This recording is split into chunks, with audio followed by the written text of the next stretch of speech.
It is time to dial in our Oklahoma Joe reverse flow.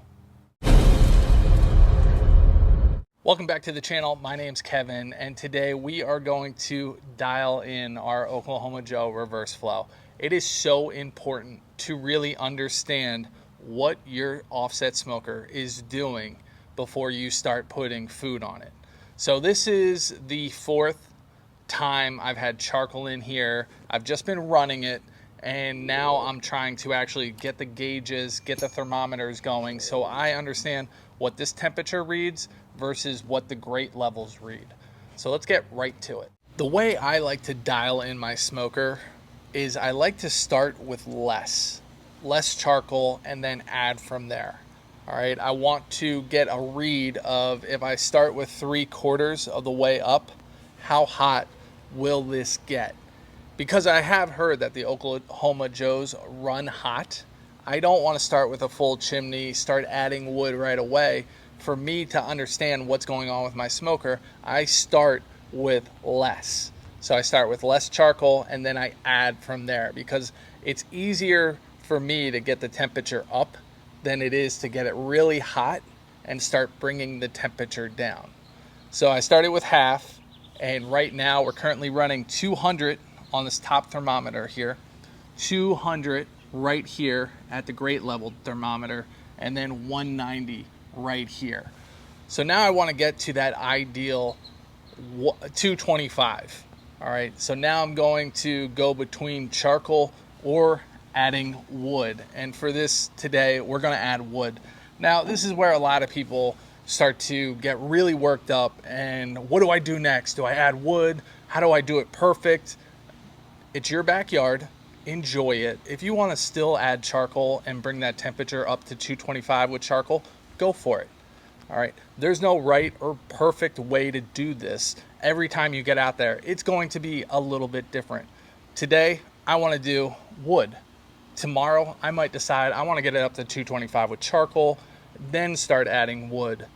So charcoal will be my base at 225, and then I'll control the wood flow after that. Do it however you like to.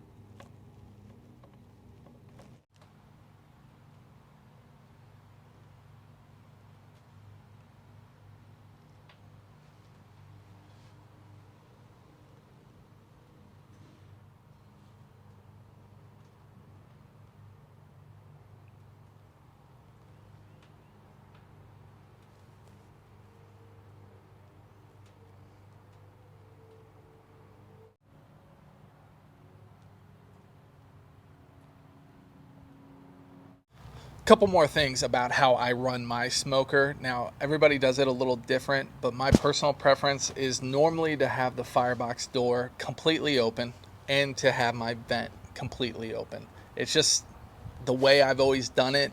Some people like to play with this. My default setting is always to try to keep everything wide open. The other thing I did is not do too many mods. This is a reverse flow. I'll go over that in just a second.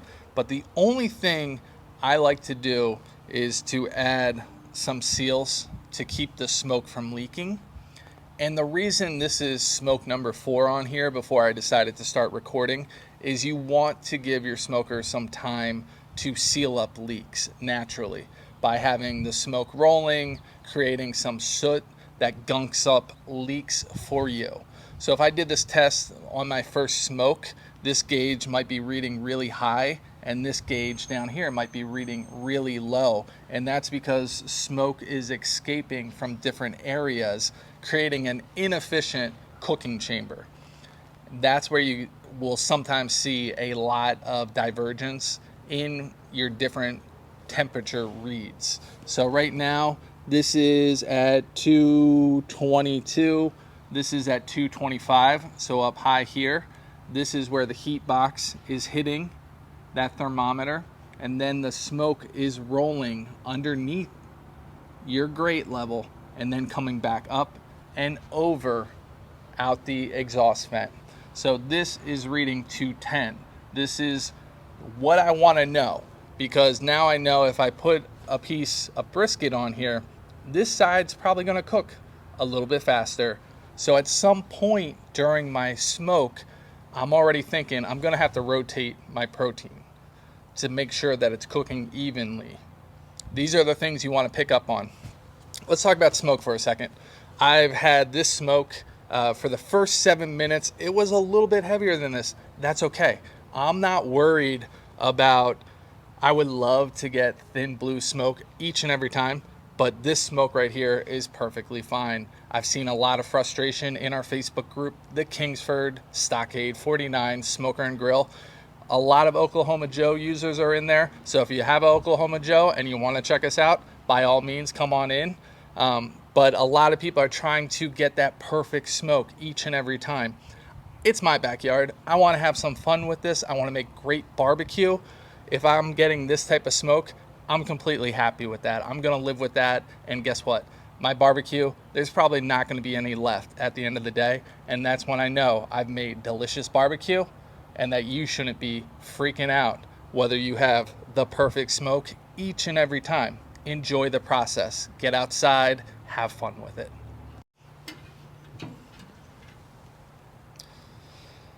To give you a little more context of how a reverse flow works, I don't know if you can see it right there, but these baffle plates, this plate in here, it's called many different things. Sorry, microphone got caught up there.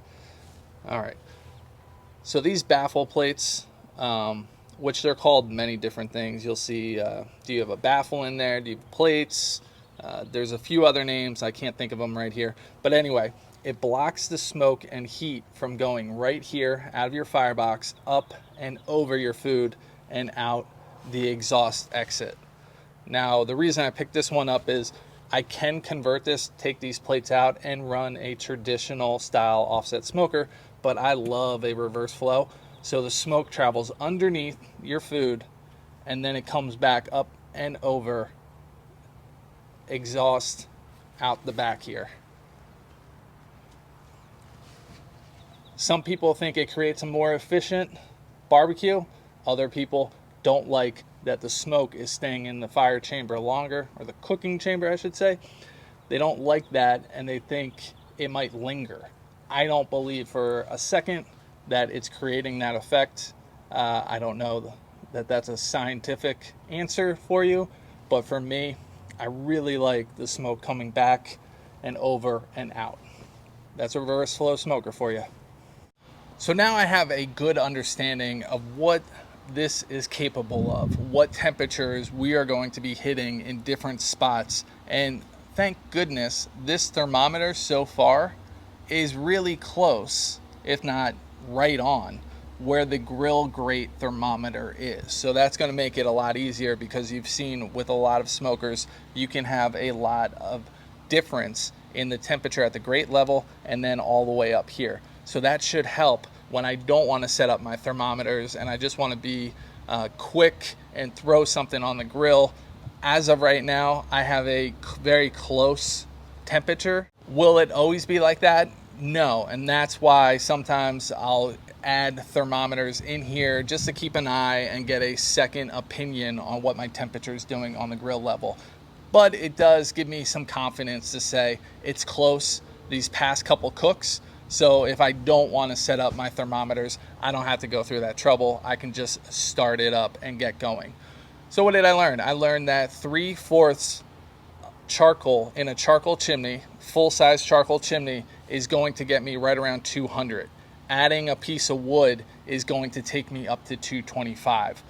For my next cook, I'm going to have a very good baseline of what my firebox is doing. The other thing I'm noting is the wind. This smoke, you can see, is going straight up. So I'm actually not fighting the wind for once in my life.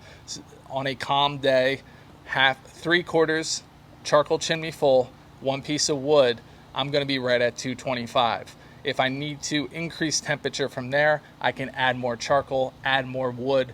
That's going to get me to those next levels. Bringing me to taking good notes. Check out the barbecue journal so you can make your own custom notes to understand your smoker better and how it works. I'm going to write right in here so I know 225, that's 3/4 of a charcoal chimney, add wood, and we're in business.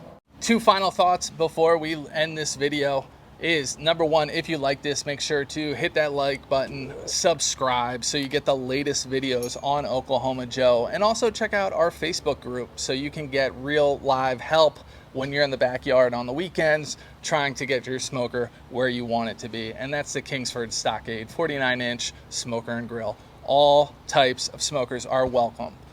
The last thing I want to leave you with is be careful what you see online. These are perfect conditions for me right now, but your backyard, it might be a little bit different. Your food, you might be struggling with it. Enjoy the process. Don't stress out that it's not going the exact same way that Franklin cooked his barbecue or somebody else. All right, get to the finish line however you have to. Make good barbecue. If you need to add more charcoal, add more charcoal. If you're getting some white smoke, you're getting some white smoke. All right, enjoy the process. It's not going to be perfect every time, but get outside and start practicing. You guys, as always, have been great, and I will see you very soon.